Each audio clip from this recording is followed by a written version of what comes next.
কম আপনাদেরকে আজকে একটু গুরুত্বপূর্ণ কথা বলবো।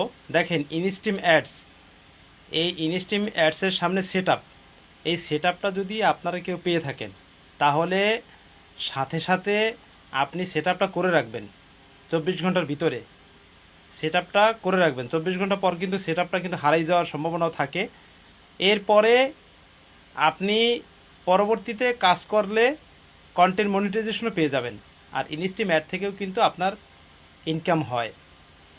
আপনার এখন বর্তমানে কথা কিন্তু বেশি পপুলার যে কন্টেন্ট মনিটাইজেশন না পাইলে কিন্তু টাকা আর্ন করা যায় না, সেটা দিয়েও ইনকাম হয়। আর ইনস্টিম অ্যাডস থেকেও ইনকাম হয়।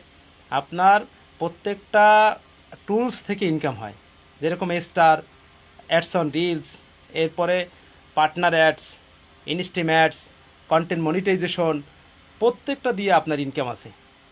সে ফেসবুকের নিয়মের ভিতরই আছে এগুলা। তাহলে আপনারা অনেকে কিন্তু ভুল করেন যে ইনস্টিম অ্যাড পাইলে সেট আপটা করেন না, পরে কিন্তু আবার এই সেট আপ কিন্তু মিসিং হয়ে যায়, রেস্ট্রিক্টেড হয়ে যায়, আবার আনলক হয়ে যায়। মানে আনলক বলতে লক হয়ে যায়। তো এই জন্য আপনারা ভুল করবেন না। আপনাদের যারা এই ইনস্টিম অ্যাডটা পাবেন, সাথে সাথে ইনস্টিম অ্যাডটা সেট আপ করে নেবেন। তো আজকে পর্যন্ত, ধন্যবাদ, ভালো থাকুন। দেখা হবে নতুন ভিডিওতে, কথা হবে নতুন টপিকে।